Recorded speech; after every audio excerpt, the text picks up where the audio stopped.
A new study finds Black women are 25% more likely than white women to deliver their babies by C-section. Researchers say it's one of many aspects of medical care that raises some serious questions about racial disparities in healthcare. Joining me now is one of the authors of that study, assistant professor at North Carolina State University, Adriana Corredor-Waldron. Thanks so much for joining us today. Thank you for inviting me and for the opportunity to share our findings with your audience.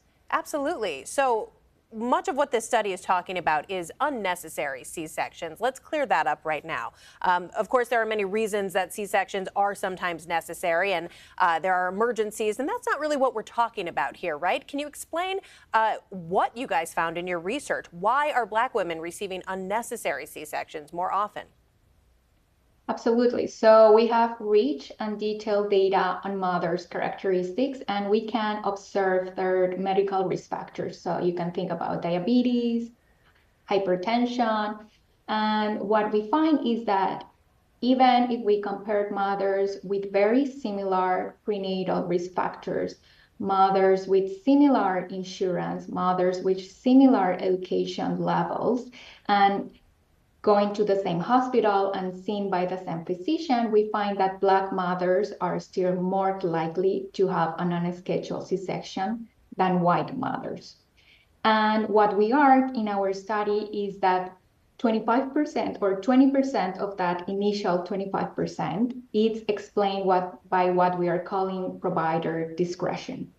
And the reason why we believe it's provider discretion is because we observed that the difference between Black and white, it's only present when the operating room is empty. When the operating room is busy, you see that Black and white have the same likelihood to deliver through a C-section. So the way we understand this provider discretion is that some physicians may have a lower threshold to perform a C-section on a Black mother than on a white mother. Then why exactly is this happening? We need further research to understand and determine if this reflects lack of care, if this reflects cultural misunderstanding or other factors. Very interesting. Just the idea that the operating room is open. Is there anything that you found in your research that suggests why that's an issue? Why does it matter whether the room is open or not?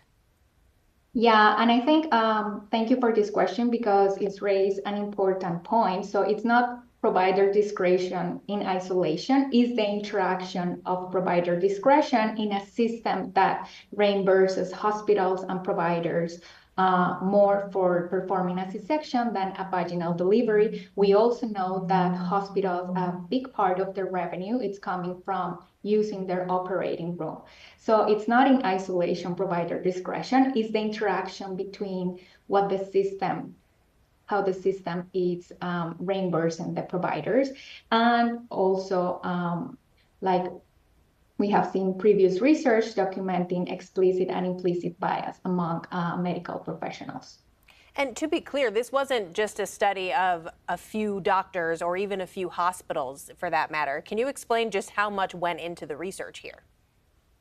Yeah, so we used data from 2008 to 2017 and approximately 900,000 records and information on around 68 hospitals and 1,500 physicians. And again, as I was telling you, this is a very rich, detailed data set, and this is what it's allowing us to kind of like go deep into the details and estimate with precision that even looking within the same physician, we see that Black mothers are more likely to get the C-section. Well, just fascinating research. We hope any mothers out there can use this information to advocate for themselves. As you said, more research is needed, and we look forward to when that comes. Adriana Corredor-Waldron, thank you so much for joining us today. Thank you.